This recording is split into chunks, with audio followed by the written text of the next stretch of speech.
성경 교사로서 성경을 가르치고 여러 가지 주제를 설교할 때 저는 목표는 100가지 주제가 있다면은 그런 것들을 다 성도들에게 이해하기 쉽게 그리고 잘 설득력 있게 가르치고 설교해야 되지 않는가, 그런 부담이 늘 있습니다. 그런데도 두 가지, 구약 성경에서 하나, 신약 성경에서 하나는요, 이것은 제 능력을 넘어섭니다. 그것은 구약 성경에서는 창조입니다. 모든 것이 존재하기 전에 있던 일, 하나님께서 홀로 계실 때 하셨던 일을 제가 인간의 언어로 뭔가 이해를 시키고 설득력 있게 한다는 것은 참 부족함을 느낍니다. 참으로 우리가 말씀 그대로를 믿을 뿐이죠. 그리고 신약 성경에서 오늘 본문을 통해서 읽었던 것과 같은 부활입니다. 오늘 주제이기도 합니다. 믿음과 믿음 아닌 것이 갈라지는 선이 바로 부활입니다. 복음서 89장 중에서 28장이 예수 그리스도의 죽으심과 부활을 기록하고 있습니다. 이보다 더 중요한 사건과 이보다 더 중요한 진리는 없죠. 그런데 오늘날 반쪽짜리 복음이 많이 돌아다닙니다. 성경 기록을 의지하기보다는 이것저것 사람들이 말을 많이 지어내요. 기록되어 있는 성경, 하나님께서 충분하게 써있는 대로 믿고 순종하면 충분하니까 성경을 주셨는데, 써있는 대로 안 하려고 하고 써있는 대로 순종 안 하려고 하고, 아니면 여기다 뭔가를 보태기도 하고 빼기도 하고, 책만 보태고 책만 빼는 게 아니라 책은 그냥 두고 본다고 하면서 자꾸 말을 보태기도 하고 말을 빼기도 하고, 그런 일들이 종종 있는 걸 봅니다. 구원받는 것이, 구원의 복음이 비밀이라고 하는 사람들도 있고, 뭔가 가득 찼다고 하는 복음을 가르쳐야 되기 때문에 순복음이라고 하기도 하고, 아니면 우리가 은혜의 복음을 전해야 되는데 자기들은 고집스럽게 천국 복음을 전하겠다고 하는 그런 사람들도 있습니다. 이것이 복음이다, 저것이 복음이다, 참 여러 가지 주장들이 있는데, 오늘 우리는 성경 기록에 있는 대로, 성경 기록에 있는 대로 진리를 받으려고 하는 것입니다. 예수 그리스도의 복음을 말하면서 자꾸 예수 그리스도의 갈보리 십자가 이전에 있는 얘기를 자꾸 너무 풍성하게 하면서 복음이다라고 하는 것에 대해서는 좀 부족함이 있겠죠? 우리가 예수 그리스도의 복음, 은혜의 복음에 집중하고 이 굳건한 진리 위에 굳게 서야 될 필요가 있는 것입니다. 오늘 성경은 사도 바울은 또한 형제들아, 내가 너희에게 선포한 복음을, 많이 나오지는 않는데요, 사도 바울이 바울서신에서 이런 표현을 종종 씁니다. 내가 너희에게 선포한 복음. 기억나십니까? 내가 너희에게 선포한 복음. 우리가 믿는 복음은요, 감히 말씀드리지만 사도 바울이 선포한 복음입니다. 사도 바울이 증거한 복음입니다. 왜 그러냐 하면은 갈라디아서 1장에서도 바울은 기록했습니다. 내가 선포한 복음은 사람을 따라 나지 아니하였느니라. 그것은 사람에게서 받지도 아니하고 배우지도 아니하였으며 다만 그것은 예수 그리스도의 계시로 말미암았느니라. 배우지 않았어요. 베드로에게, 선배님들에게 배운 것이 아니라 계시에 의해서 직접적으로 주어진 것이 바로 은혜의 복음입니다. 그래서 사도 바울이 전파한 복음인 것이에요. 우리가 믿는 복음, 우리가 선포한 복음은 바울이 선포한 복음인 것입니다. 복음도 여러 가지가 있죠. 은혜의 복음이 있고 왕국의 복음이 있고, 또 킹제임스 성경에 보면 마태가 전한 복음도 있고요, 누가가 전한 복음도 있고, 마가가 전한 복음도 있고, 요한이 전한 복음도 있습니다. 그러니까 우리가 믿는 복음은 사도 바울이 전한 복음입니다. 예수 그리스도의 십자가 사건이며 그분의 죽으심이며 그분의 묻히심이며 그분의 부활하심이라는 것이죠. 그래서 바울은 몇 번에 걸쳐서 우리가 믿는 이 은혜의 복음을 나의 복음이라 했습니다. My Gospel이라고. 우리가 믿고 있는 이 복음을 사도 바울이 전했기 때문에 그런 것이죠. 여러분이 믿고 있고 붙잡고 있는 복음은 어떤 복음입니까? 누가 전한 복음입니까? 복음이라고 다 똑같은 복음이 아니죠? 우리가 하나님의 말씀에 정확하게 읽고 정말 안전한 가운데 거해야 하는 것이에요. 사도 바울이 전한 복음, 우리가 믿고 있는 은혜의 복음을 오늘 고린도전서 15장에서 설명하고 있는데, 그 복음으로 구원을 받는다 했습니다. 그러면서 3절, 4절에서 정리를 합니다. 성경 기록대로 그리스도께서 우리 죄들로 인해 그리스도께서 행하신 일을 말합니다. 복음을 얘기하면은 많은 사람들이 자기가 어떻게 했다는 걸 자꾸 얘기를 해요. 복음은 그게 아니에요. 내가 어떻게 한 게 복음이 아니라 예수 그리스도께서 어찌 하셨는가, 그것이 복음인 것입니다. 오늘 성경에 보니까 그리스도께서 어떻게 하셨습니까? 성경 기록대로 우리 죄들로 인해 첫째 3절 끝에 어떻게 하셨습니까? 먼저 죽으셨습니다. 두 번째 4절에 어떻게 하셨습니까? 묻히셨습니다. 세 번째, 거기서 끝이면 안 되죠. 4절에 세 번째 어떻게 하셨습니까? 성경 기록대로 셋째 날에 어떻게 하셨죠? 다시 살아나셨습니다. 예수 그리스도께서 죄인들인 우리를 위해서, 이 땅의 수많은 죄인들을 위해서 그리스도께서 어떻게 하셨는지가 복음이지, 내가 어떻게 했다, 내가 이랬다 저랬다, 이게 복음이 아니라는 것입니다. 우리가 믿고 있는 복음, 사도 바울이 전한 복음, 하나님 은혜의 복음은 그리스도께서 우리를 위해 행하신 그 일을 우리가 믿고 받아들이는 것입니다. 그래서 세 가지 동사로 정리를 합니다. 그리스도께서, 주체는 그리스도입니다. 왜? 우리 죄들로 인해, 우리 죄 때문에 죄를 용서하시기 위해서 어떻게 하셨는가? 첫째는 죽으셨어요. 동사 세 개입니다. 두 번째는 묻히셨습니다. 세 번째는 다시 살아나셨습니다. 세 가지 동사예요. 아시겠죠? 세 가지를 둘로 줄이면은, 이 세 가지 동사를 둘로 줄여보면 어떻게 될까요? 죽으셨다가 다시 살아나셨어요. 좀 어렵게. 한 가지로 줄이면 뭡니까? 다시 살아나셨다는 겁니다. 왜? 다시 살아나시기 위해서는 죽어야 되는 거 아니죠? 죽어야죠. 죽음이 전제돼야 부활이 가능한 것입니다. 그래서 복음을 얘기할 때, 이제 시간이 충분하고 여유 있을 때 성경 기록대로 주어가 누구죠? 그리스도께서. 왜? 우리 죄들 때문에, 우리 죄를 용서하시고자 세 개의 동사. 첫째는 뭡니까? 죽으셨어요. 두 번째는 묻히셨어요. 세 번째는 다시 살아나셨어요. 근데 좀 시간이 없어. 그럼 하나만 얘기해야 돼. 그럼 무엇을 얘기해야 돼요? 다시 살아나셨다는 것입니다. 이게 복음입니다. 예수 그리스도의 부활이 아니고선 복음이라고 말할 수가 없어요. 제가 말씀드리는 요새 반쪽짜리 복음, 비슷한 복음이 한국 기독교에 너무 많이 횡행하고 있습니다. 여러분은 예수 그리스도의 부활을 믿으시죠? 그분이 부활하셨기 때문에 우리에게 영존하는 생명을 주신 것입니다. 빈 무덤이 상징인 종교. 이제 여기 침례교회, 저는 이제 정 목사님 표현 중에 공감하면서 같이 저도 자유롭게 좋게 쓰는 말이 자유교회입니다. 너무너무 기뻐요. 그런 단어를 쓰면은. 이제 자유교회가 아닌 교회들 가면 예배당 딱 가면 이제 한가운데 십자가 걸어 놓잖아요. 십자가. 근데 우리도 예배당에 이제 십자가를 안 걸었는데, 가만히 말씀을 이제 읽고 묵상하다가 좀 가능하다면은 십자가를 거는 게 아니라 빈 무덤을 갖다 걸어 놨으면 좋겠어요. 빈 무덤이 상징인 교회, 종교. 예수님께서는 물론 죽으셨습니다. 죽은 걸로 마침표를 찍으면 그건 복음이 아닙니다. 그렇죠? 다시 살아나셨습니다. 그 무덤을, 남의 무덤을 깨끗하게 쓰시고 다시 돌려주셨어요. 이런 분이 있습니까, 세상에? 그러니까 여러분도 예수님 닮으시면은 무덤은 아닐지라도 남의 물건을 빌려 쓰시면 깨끗하게 쓰고 다시 돌려주십시오. 그게 예수님의 성격이십니다. 무덤조차 그분은 깨끗하게 쓰시고 돌려주셨습니다. 그래서 우리가 믿는 예수 그리스도는 우리의 죄들로 인해 십자가에 죽으셨다가 묻히셨다가 다시 부활하신 예수 그리스도입니다. 부활하신 예수 그리스도. 통계에 의하면은요, 한국에 자칭 하나님, 자칭 재림주 그리스도가 50여 명이에요. 50여 명. 몇 년 사이에 몇 명이 죽었어요. 그래서 제가 그 세놨는데, 어디다 적어놨는데, 죽었다고 하니까 정확하게 지금 기록을 못해요, 이제는.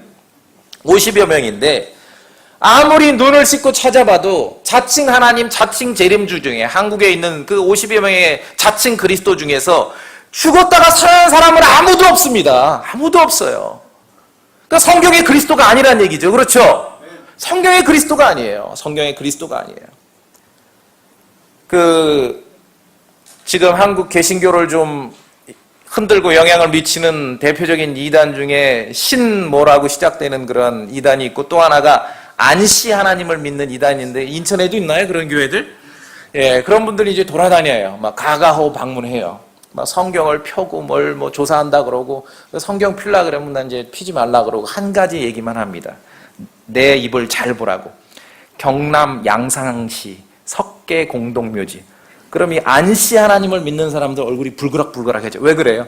거기 묻혀 있거든요. 어디라고요?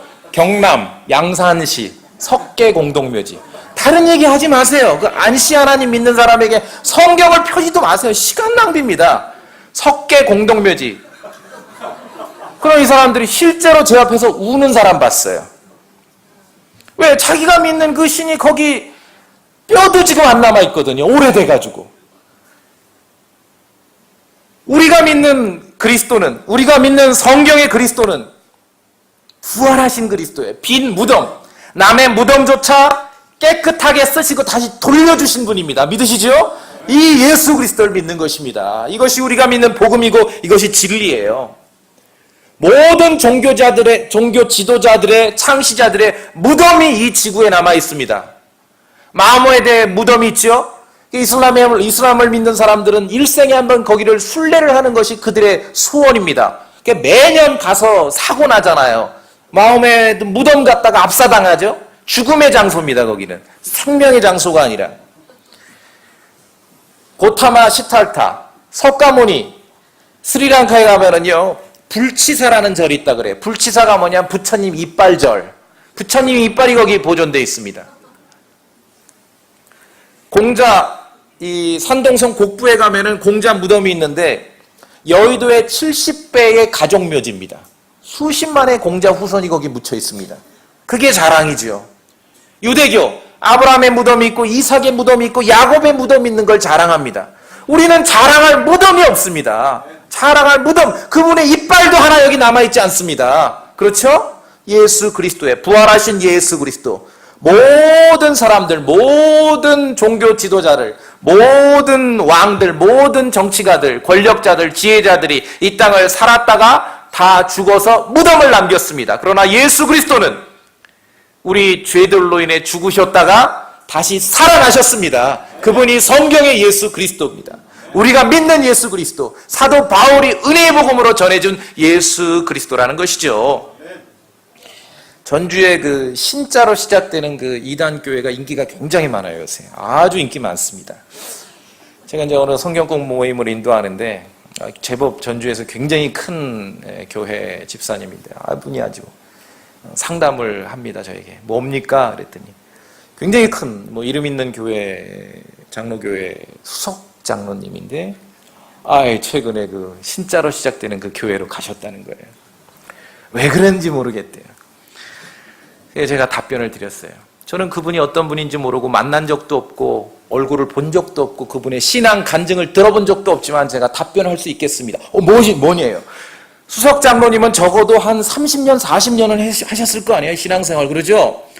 그런데 그분이 수십 년 동안 믿고 의지했던 그 그리스도는, 그 예수님은 여기 기록된 예수님이 아닙니다. 그분은 자기 생각의 예수님이에요. 그러니까 이씨 하나님 믿으러 간 것입니다. 성경에 기록된 대로 예수님을 믿으면 절대로 이씨 하나님 믿지 않습니다. 안씨 하나님 믿지 않아요. 복음이란 말에 우리가 넘어가면 안 됩니다. 내가 믿는다라는 말에 넘어가면 안 돼요. 우리가 믿는 복음, 우리가 붙잡은 진리, 우리가 가지고 있는 예수 그리스도로 인한 영존하는 생명은 성경에 기록된 대로 믿는 그 진리고 그 복음이라는 것입니다. 지저스, 예수님이라, 예수라는 이름이 이 바다 건너 그 세계에서는요, 그렇게 드문 이름은 아닙니다. 예전에 어릴 때 보면은 왜 그때 막 권투가 인기였는데 그 멕시코 권투 선수 중에 헤수스라는 권투 선수가 있는데 이게 멕시코 말로 예수예요. 지저스. 그러니까 흔해요. 필리핀 같은 데 가면은요, 부활절 즈음해 가지고 이름은 뭔진 모르지만 필리핀 같은 데 가면은 내가 온 세상을 위해 죄를 위해 십자가에 죽노라 하면서 스스로 십자가에 못 박는 사람 굉장히 많아요. 그렇죠? 그런데 그런 일들이 있고 아무리 그렇게 주장한다 하더라도 우리는 별로 관심 안 갖습니다. 왜? 성경에 기록된 대로 예수 그리스도가 아니기 때문이에요. 자, 제가 이제 하나 묻습니다. 잘 들어요. 2000년 전에 팔레스타인 유대 땅에 예수라는 이름을 가진 젊은이가 십자가에 처형됐습니다. 사실 고대 로마의 역사에 보면은요, 약 3만 명 이상의 유대인들이 십자가형을 당했다 그래요. 자, 다시요. 예수라는 이름을 가진 유대인 청년이 십자가에서 죽었습니다. 그러면서 죽기 전에 한마디 외칩니다. 내가 온 세상의 죄를 용서하기 위해서 죽노라 하고 죽었어요. 묻혔어요. 근데 기적과 같은 일이 벌어났어요. 이 사람이 부활했어요. 부활했는데 이틀 반 만에 부활했어요. 여러분이 믿는 예수님이 아니에요. 확신이 없으신가 보네. 여러분이 믿는 예수님입니까 아닙니까? 우리가 믿는 예수님은 언제 부활하셔야 돼요? 성경 기록대로 셋째 날에 다시 부활하셔야죠. 성경 기록대로 믿는 것입니다. 성경 기록대로. 성경 기록대로. 그래서 이 생명 없는 종교, 복음을 믿지 않고 예수 그리스도께서 주시는 영존하는 생명 가운데 있지 않는 생명 없는 종교들의 특징이 있습니다. 그것은 화려합니다. 종교의식이 화려하고, 종교의식 중에 제일 종교의식 중에 화려한 거는 죽음의 의식입니다. 굉장하죠? 화려하고 복잡합니다.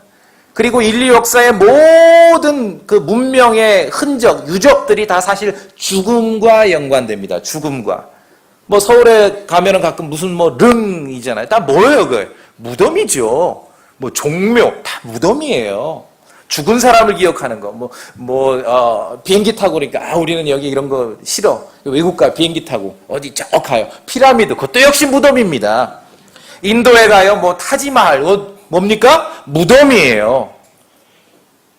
생명, 그리스도의 생명에 있지 않은 종교든 그리스도의 생명 가운데 있지 않은 세상 문명이든 모든 것들이 다 어디에 얽매여 있습니까? 죽음에 얽매여 있다는 것입니다. 죽음에 얽매여 있는 것이에요. 이 죽음으로부터 우리에게 소망을 주고 우리에게 승리를 줄 수 있는 유일한 분은 예수 그리스도이며 유일한 진리는 예수 그리스도의 부활이라는 것입니다. 그것이 우리가 붙잡는 것이죠.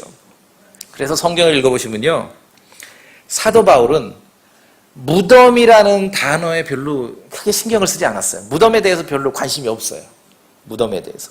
바울 서신에 보면 무덤이라는 말이 잘 안 나와요. 2번밖에 안 나와요. 그리고 예수님께서 사복음서를 열심히 읽어보시면은 예수님께서 하지 않으신 게 하나 있어요. 하지 않으신 거. 장례식 설교를 안 하셨어요. 이제 몇 주간에 걸쳐서 여러 번의 장례식을 지금 참여하고 어제도 다녀오고 그랬는데, 그럼 이제 물어요. 어떻게 해야 됩니까? 목사님, 어떻게 준비해야 됩니까? 그래서 고민해서 이제 성경을 이렇게 뒤지면 예수님은 장례식 설교를 안 하셨어요. 그러니까 장례식 설교 어떻게 준비하실래고 자꾸 묻지 마세요. 괴로우니까. 장례식 설교를 안 하셨어요, 예수님은. 예수님이 장례식에 참여를 하시면은 그 장례식이 다 어떻게 됐어요? 망가져 버렸습니다. 죽은 자가 살아난 것이에요. 부활이요 생명이신 분이시기 때문에 장례식을 그냥 눈 뜨고 보실 수 없던 분이에요, 이분은. 여러분 아시죠? 장례식이 다 망가져 버렸습니다. 이분이 바로 우리가 믿고 의지하는 예수 그리스도입니다. 그래서 부활은 생명입니다. 그리스도의 부활이 아니고선 우리에게 생명이 주어지지 않습니다. 우리가 영존하는 생명을 가지고 있다라고 확신 있게 말할 수 있는 것은 예수 그리스도께서 부활하셨기 때문이고, 우리가 그 부활의 진리를 마음으로 믿기 때문인 것입니다. 그 부활을 믿는 사람들이 주의 첫날 모여서 하나님을 경배하고 예배하는 것이죠. 안타까운 것은 한국의 개신교인들은 1년에 한 번 기억을 해요, 부활을. 그리스도의 부활은 우리의 존재 자체이기 때문에 일주일에 한 번도 부족합니다. 매일마다 우리는 그리스도의 부활 가운데 있어야 되는 것입니다. 예수 그리스도의 부활이야말로 참된 복음입니다. 아까 말씀드렸죠? 복음이다. 3개의 단어가 있는데 그리스도께서 행하신 것이 3개의 단어인데 하나로 얘기하라 그러면 뭐라 그랬습니까? 다시 살아나셨다. 부활하셨다. 게바에게 보이셨고 부활하신 뒤에 12제자에게 보이셨고 500의 형제에게도 보이셨고 야고보에게 모든 사도들에게 바울에게 보이셨습니다. 죄 많은 인생들이 죽은 자들로부터 다시 살아나신, 일어나신 부활하신 예수 그리스도를 만나는 사건이 바로 구원이라는 것입니다. 부활하신 그리스도를 만나야 구원을 받는 것이에요. 부활하신 그리스도를 만나지 않았는데 구원이라고 하면은 모르겠어요. 그게 도대체 어떤 구원인지. 여러분 다 부활하신 예수 그리스도와 만나신 분들이죠. 그래야 구원을 얻는 것입니다. 그래서 우리가 그 부활의 증인들이 되는 것입니다. 복음을 전한다는 것은 예수 그리스도의 부활의 증인이 되는 거예요. 그렇기 때문에 부활하신 그리스도를 만나지 않은 사람, 만나지 못한 사람들은 결코 부활의 증인이 될 수 없습니다. 그러니까 뭘 전한다고 하는데 자꾸 이상한 소리들만 하는 것이에요. 이상한 소리들만. 성경을 보면은 부활하신 예수 그리스도를 만난 사도들, 성도들은 그들이 입을 열어 말씀을 전하고 복음을 전할 때 한 가지를 전했습니다. 예수 그리스도의 부활하심을 전했던 것입니다. 사도행전 4장에 사도들이 큰 권능으로 주 예수님의 부활을 증언하며 큰 은혜가 그들 모두에게 임하니라. 부활을 설교하니 하나님의 은혜가 임한 것입니다. 사도행전 17장에 사도 바울은 아테네의 그 철학자들 앞에서 이는 바울이 그들에게 예수님과 부활을 선포하였기 때문이라. 아테네 고대 히랍의 철학자들 앞에서도 다른 얘기 안 했어요. 무슨 변증론 얘기하려고 안 했습니다. 예수 그리스도의 부활을 얘기했습니다. 부활을 얘기했어요. 우리가 선포해야 될 복음은 진리는 부활입니다. 우리 교회에서는 제가 성도들에게 두 가지를 당부하는데, 여기 이제 사랑침례교회니까 들으시거든 좀 들어보시고 합당하시거든 조금 적용해 보세요. 부탁을 합니다. 제가 성도들에게. 교회 울타리 밖에 나가서 여러분이 전하셔야 될 건 하나입니다. 예수 그리스도의 복음밖에 없습니다. 다른 얘기하지 말라고요. 여러분 읽은 책 다 얘기하려면요 죽을 때까지 전해도 못 얘기해요. 그렇죠? 예수 그리스도의 복음을 전해야 됩니다. 은혜의 복음에 집중하십시오. 그리스도의 부활을 얘기해야 돼요. 그 구원받은 사람이에요. 그 사람이. 구원받지 않은 모든 사람들에게 복음을 전하고 그리스도의 부활을 얘기해야 됩니다. 구원받은 사람이면은 그럼 계시록 얘기하고 천지천조 아니요. 킹 제임스 성경만 얘기하십시오. 그래서 저는 이렇게 당부를 해요. 여러분들이 밖에 나가서 세상의 죄인들을 만납니다. 많은 사람들을 만날 때 어떻게 꺼낼지 어떻게 전할지 늘 그 부담 속에 있어야 됩니다. 우리가 전해야 될 유일한 진리는 예수 그리스도의 부활이라는 것입니다. 죽은 자들로부터 그분이 살아나셨다는 것이에요.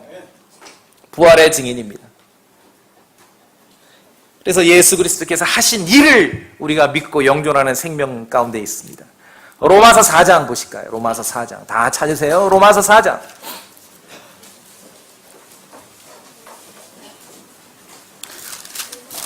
25절. 로마서 4장 25절 우리 함께 한번 읽어보겠습니다. 로마서 4장 25절 시작. 그분께서는 우리의 범죄로 인하여 넘겨지셨으며 우리의 칭의를 위하여 다시 일으켜지셨느니라. 범죄로 인하여 넘겨지셨으며 범죄, 우리 죄 때문에 십자가에서 죽으셨습니다. 거기서 끝나면 안 되죠. 다시 일으켜지셔야 돼요. 부활하셔야 됩니다. 부활하신 건 뭐 때문에? 우리의 칭의를 위해, 의롭게 하심을 위해서. justification이라고 그랬죠? 그분이 죽은 자들로부터 부활하셨기 때문에 우리가 의롭게 된 것입니다. 부활이 없으면 의롭지 못해요. 부활이 없으면 여전히 죄 가운데 있는 것입니다. 그래서 사도 바울은 말합니다. 여전히 죄 가운데 있다. 여전히 죄 가운데 있다. 그래서 그리스도의 부활이야말로 우리가 믿고 있는 은혜의 복음의 진수라는 것이죠. 복음을 전한다는 건 그리스도의 부활을 전하는 것이에요. 우리 죄 때문에 십자가에서 죽으시고 묻히셨다가 다시 일어나신, 부활하신 예수 그리스도를 전하는 것이 바로 복음을 전하는 것입니다. 보세요. 로마서 10장에 내가 만일 내 입으로 주 예수님을 시인하고 하나님께서 그분을 어떻게 죽은 자들로부터 살리신 것을 내 마음속으로 믿으면 그 다음에 뭘까요? 구원을 받으리라. 예수 그리스도의 부활은 복음입니다. 오늘날 너무 많은 반쪽짜리 복음이 돌아다니고 있어요. 성경 기록대로 믿는 것입니다. 이틀 반이 아니라 셋째 날에 부활하신 그리스도를 믿는 것이 바로 우리가 성경 기록대로 진리 가운데 있다는 것입니다. 구원은 생명의 문제입니다. 그 생명은 예수 그리스도의 부활 가운데 있는 것이에요. 그래서 그리스도의 부활이야말로 우리가 믿는 참된 복음의 진수이죠.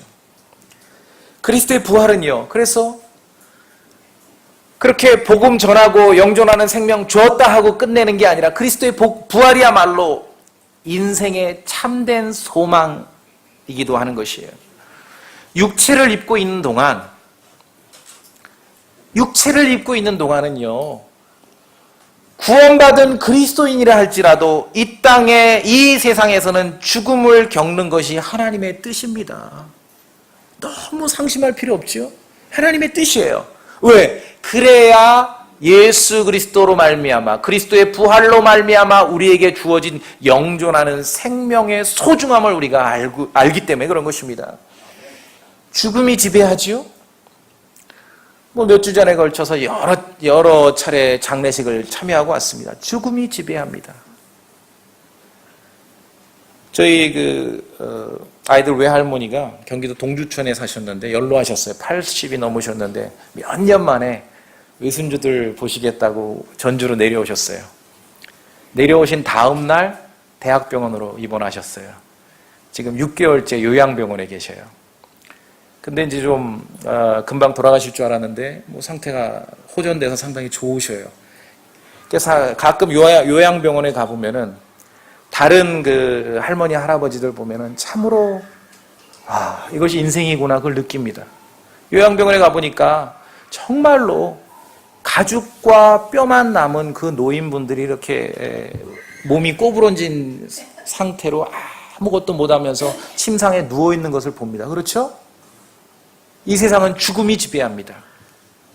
구원받은 그리스도인들조차도 우리가 육체를 입고 있기 때문에, 흙으로 만들어진 육체를 입고 있기 때문에 죽음이 지배하는 이 땅에서 살고 있는 것이에요.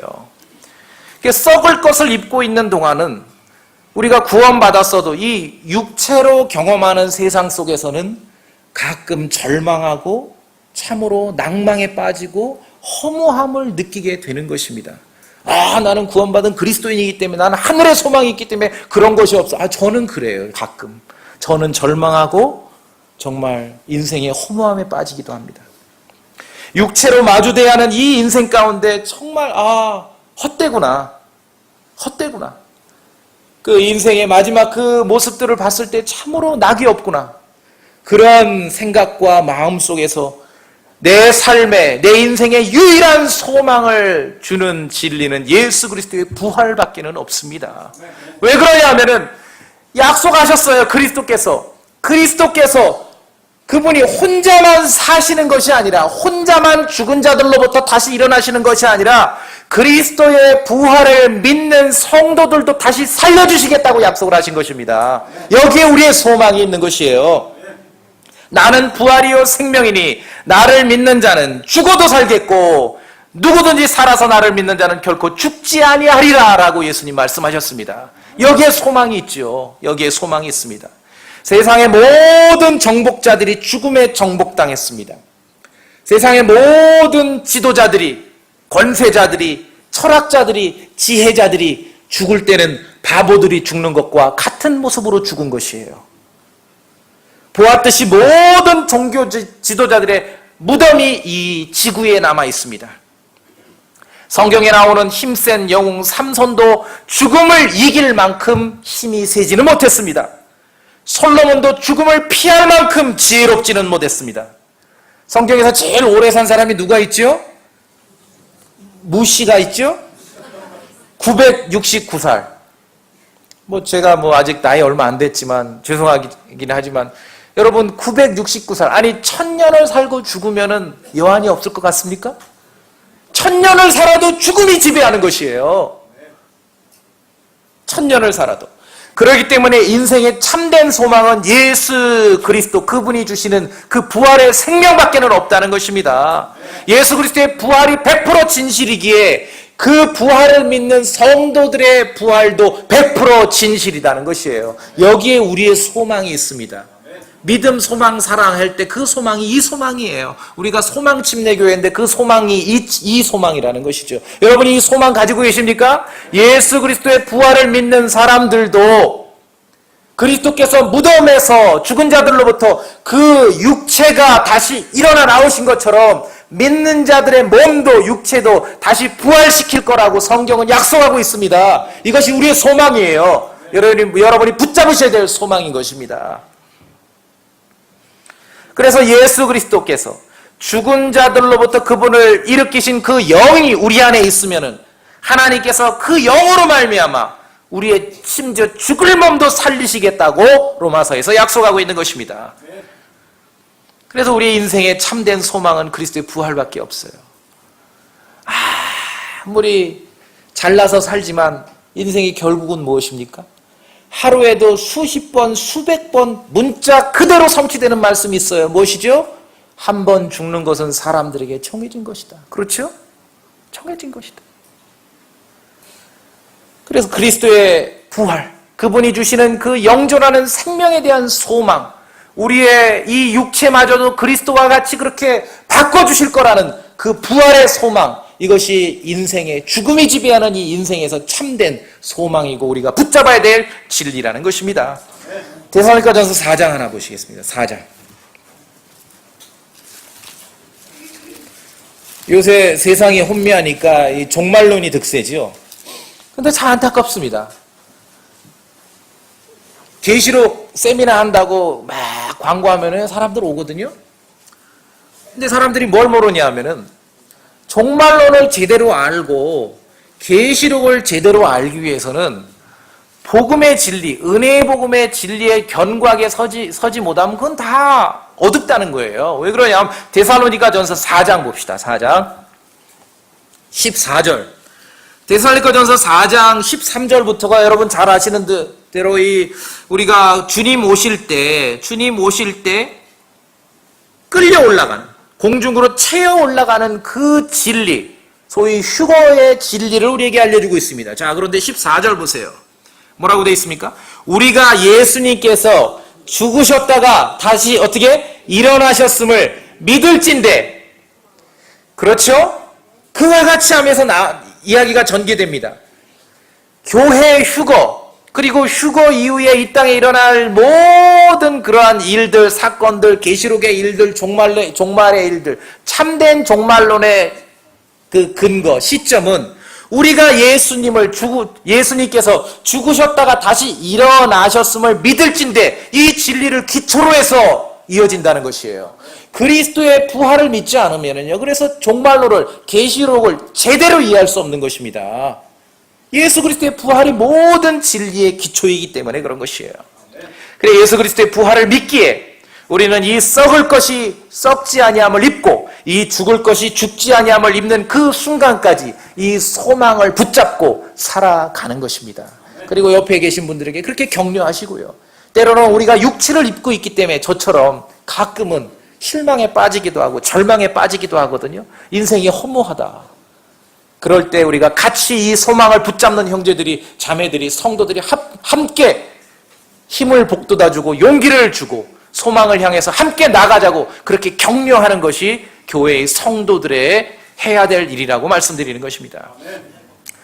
이제 한 가지만 더 말씀드리면은 그리스도의 부활을 믿을 때 이 성도들이, 구원받은 성도들이 권능 있게 살아갈 수 있어요. 부활이 권능입니다. 파워예요. 많은 사람들이 성경에 써 있는 대로 이해하지 않고 자기가 생각하고 싶은 대로 이해해서 믿으니까 뭔가 잘못되는데, 여러분 권능 아시죠? 권능. 제가 이제 전도하다 보면은요, 어느 큰 지역에 이제 그 교회에 다니는 여성분들을 만나면은 좀 은사주의 계통이죠. 장로교회인데 은사주의가 굉장히 많아요. 이분들이 만나면은 뭐 안 들어요. 뭐 관심 없고 안 들고. 뭐라 그러냐면 오직 말씀. 자기 교회는 오직 말씀이 돼요. 오직 말씀. 제스처도 정말 이렇게 해요. 오직 말씀.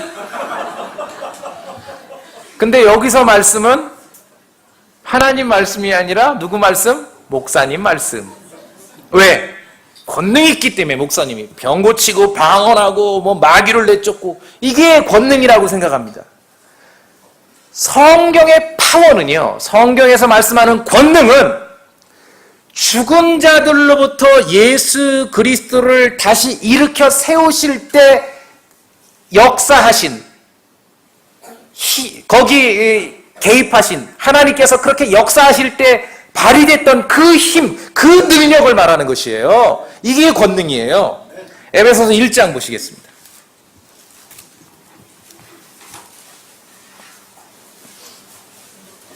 사도 바울은 에베소에 쓰면서 성도들이 정말 눈을 열어서 이런 것 좀 제대로 알았으면 좋겠다 하면서 에베소서 1장을 기록했습니다.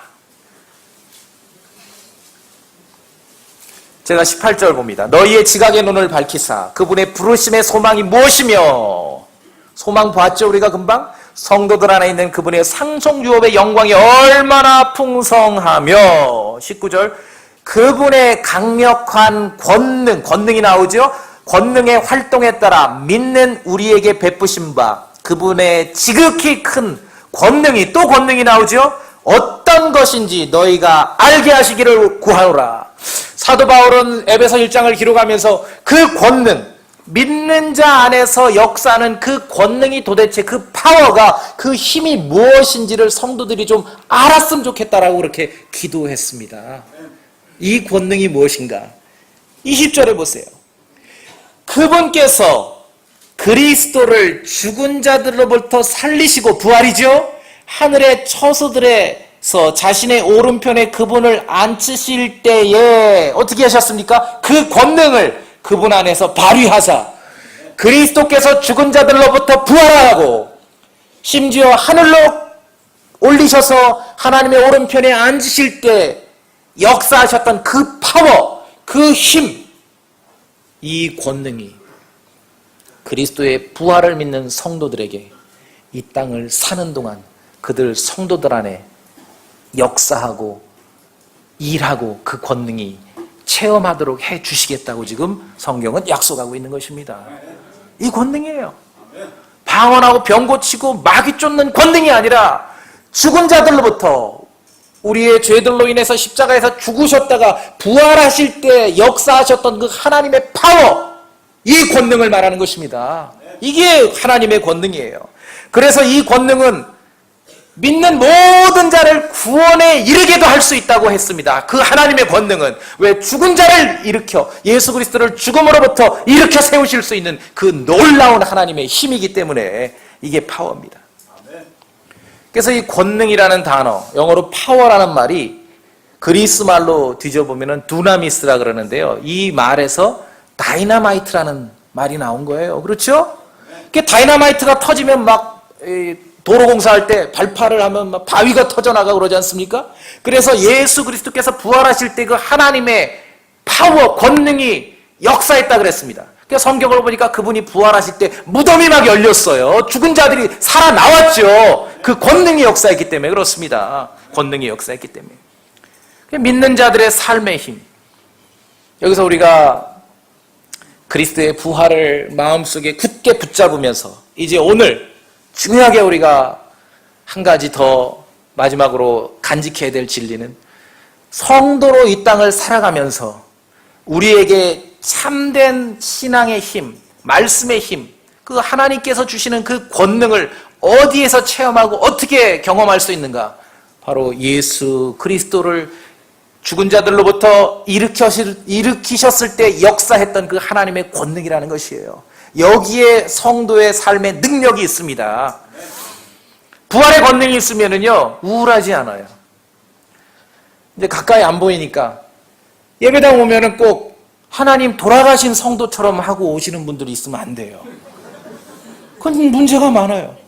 죽은 자들로부터 그리스도를 일으키신 그 부활의 힘을 믿는 그 믿음이 우리에게 있는데, 딴 땐 좀 그랬다 하더라도 그렇게 믿는 성도들끼리 모이는데 왜 꼭 하나님 돌아가신 듯한 얼굴을 하고 오냐고요. 거울 좀 한번 보시고 와야 됩니다. 아시겠죠? 여기에 능력이 있는 것입니다. 그거 울적하지 않다니까요. 울적하지 않아요. 그런데 부활이 있기 위해서는 뭐가 먼저 있어야 된다고 했죠? 죽어야 돼요. 부활의 권능을 알기 위해서는 먼저 우리가 그리스도의 죽으심을 알아야 됩니다. 죽음이 없으면 부활이 없습니다.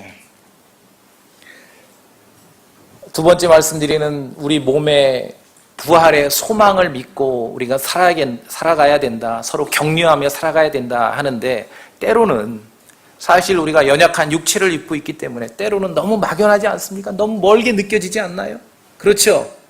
막 그렇게 믿음을 놓치지 않고 굳건하게 살다가도 무슨 일이 있고 나면은 막 이게 너무 아득하게 느껴지기도 하고 멀게만 느껴지기도 하고, 이 부활의 권능이 뭐 하나도 없는 것 같고, 오늘 이 가운데 모이신 성도님들 가운데 지금 삶의 역경 속에 내가 감당하기 너무너무 힘든 그러한 삶의 고단함 속에 혹시 있는 분 없습니까? 너무 삶의 무게가 짓눌리는 분 없습니까? 사도 바울도 그랬어요. 왜 그럼 믿는 성도들, 심지어 예수 그리스도의 부활을 믿고 구원받은 성도들도 시시때때로 너무너무 감당하기 힘든 인생의 그 억눌림과 짓눌림과 삶에 혼자 감당하기 어려운 삶의 무게에 시달리기도 하는가? 사도 바울도 그랬습니다. 고린도 후서, 아마 오늘 함께 찾는 마지막 구절이 될 겁니다. 고린도 후서 1장을 보시죠. 예수 그리스도의 부활은요, 우리가 굳건하게 믿는 복음의 진술뿐만 아니라 우리가 소망 가운데 붙잡아야 될, 성도들의 부활을 기다리며 붙잡아야 될 소망의 말씀일 뿐만 아니라 현재 삶에서 권능 있고 능력 있게 살아갈 수 있는 참으로 참된 현실적인 진리라는 것입니다. 고린도 후서 1장을 보시겠습니다. 다 찾으셨습니까? 8절이에요. 다 같이 읽어봅시다. 소리내서. 1장 8절. 형제들아, 시작. 형제들아, 아시아에서 우리에게 닥친 우리의 고난에 대하여 너희가 모르기를 우리가 원치 아니하노라. 우리가 힘에 겹도록 한량없이 눌려 심지어 생명까지도 단념하고. 여기 보이십니까? 사도 바울이 어찌하든지 간에, 그가 하나님의 복음을 위해서 살았건 어찌 살든지 간에 그의 삶 가운데 닥쳤던 일 중에 하나가 우리가 힘에 겹도록 한량없이 눌려 심지어 생명까지도 단념하고. 이건 뭐 대단한 거예요. 왜 삶이 힘에 겹다 그런 말을 쓰잖아요. 그렇죠? 믿는 성도들에게 그런 일이 있을 때 제가 말씀드리고 싶은 건 너무 절망하지 마시라고요. 너무 낙담하지 마시라고요. 그 다음 9절 보겠습니다. 어떻게 됐냐면 우리 속에 심지어 너무 억눌리고 막 이 삶이 내 능력 밖이에요. 그래서 9절에 우리 속에 죽음의 선고를 받았으니, 아직 숨쉬고 있는데 성도의 삶 가운데 어느 순간에는 숨을 쉬고 있지만 죽지 않은 죽음을 지금 경험하는 것이에요. 어떤 성도들은 삶 가운데 죽지 않았는데 죽음을 경험할 때가 있습니다. 그럼 왜 그런 일이 있는가? 우리 속에 죽음의 선고를 받았으니, 그 다음에 함께 읽읍시다. 이것은 우리가 우리 자신을 신뢰하지 아니하고 죽은 자들을 일으키시는 하나님을 신뢰하게 하려 함이라. 아멘. 삶이 힘들고 내 능력 밖이다라고 억눌림이 있고 진눌림이 있는 일이 있을 수도 있습니다. 다 있는 건 아니고 항상 있는 건 아니고 간간히 그럴 수도 있어요. 그럴 때 하나님의 뜻은 무엇입니까? 우리가 죽지 않은 죽음을 경험하는 것이에요. 왜 죽음이 필요합니까? 죽음이 있어야 부활을 알기 때문에. 그러한 죽지 않은 죽음을 경험한 성도들의 한결같은 고백은 그리스도의 부활의 권능을 맛보았다는 것입니다. 여러분 삶 가운데 그 그리스도의 부활의 권능이 충만하길 바랍니다. 그래야 살아가는 거예요, 우리가. 그래야 살아가는 것입니다. 맥 빠진 인생의 생명의 충만함으로 우리를 이끌 수 있는 진리는 예수 그리스도의 부활밖에 없습니다. 우리 자신을 신뢰하지 않고 죽은 자들을 일으키시는 그 하나님을 신뢰하게 하면은 어제 저녁에 정말 절망, 답이 안 나와. 암흑 같고 갈 수 없는 길인 것 같고 그랬던 밤을 지새웠어도 아침이면은 밝은 날을 맞이할 수 있게 되는 것이에요. 그것이 부활의 권능이거든요. 그런 삶이 되도록 주님께서는 우리에게 원하시는 것입니다. 그리스도의 부활은요, 과거 일만이 아닙니다. 그리스도의 부활은 우리의 과거, 우리가 믿음을 고백할 때 우리의 혼을 지옥에서 사망에서 건져내셨습니다. 그리스도의 부활은요, 우리의 미래를 바꿨습니다. 그리스도의 부활을 믿는 성도들의 육체도 몸도 그리스도처럼 함께 부활할 거라고 우리에게 약속을 주셨습니다. 그리스도의 부활은요, 현재 성도의 삶에도 권능 있게 살 수 있도록 약속하시고 있고 충만한 말씀을 우리에게 주고 있으시다는 것입니다. 10절 보십시오. 고린도후서 1장 10절. 그분께서 이같이 큰 사망에서 사망을 대체할 수 있는 것은 생명밖에 없습니다. 이 생명은 그리스도의 부활의 생명입니다. 큰 사망에서 우리를 건지셨고, 믿으시죠? 건지셨죠? 건지고 계시며 또 여전히 건지시리니 우리는 그분을 신뢰하노라. 이 모든 일이 예수 그리스도의 부활로 인해 가능하다는 것입니다. 예수 그리스도의 부활을 믿으십니까? 우리의 혼이 지옥과 사망에서 건져냄을 받았습니다. 예수 그리스도의 부활을 믿으십니까? 우리의 몸도 예수 그리스도와 마찬가지로 죽은 자들로부터 일어날 것이라고 약속하셨습니다. 예수 그리스도의 부활을 믿으십니까? 삶의 어려움과 어둠이 있더라도 말씀을 놓치지 않고 주님의 말씀과 임재 가운데 있으면 그 부활의 권능을 여러분이 살아서 숨쉬면서도 경험할 수 있게 된다는 것입니다. 이것이 우리에게 주시는 말씀입니다. 그리스도 안에서 영존하는 생명이 그냥 있는 게 아니라 이 부활을 믿는 성도들에게 매일 매순간 풍성하게 그 영존하는 생명이 임하고 체험되기를 바라는 것입니다. 그래서 정말 우리의 몸조차 그리스도의 몸처럼 완전히 뒤바꾸고 변화시키는 그 순간까지 날마다 예수 그리스도의 부활의 권능을 체험하고 경험하는 성도의 삶을 다 사시기를 바라겠습니다. 잠깐 기도하시겠습니다.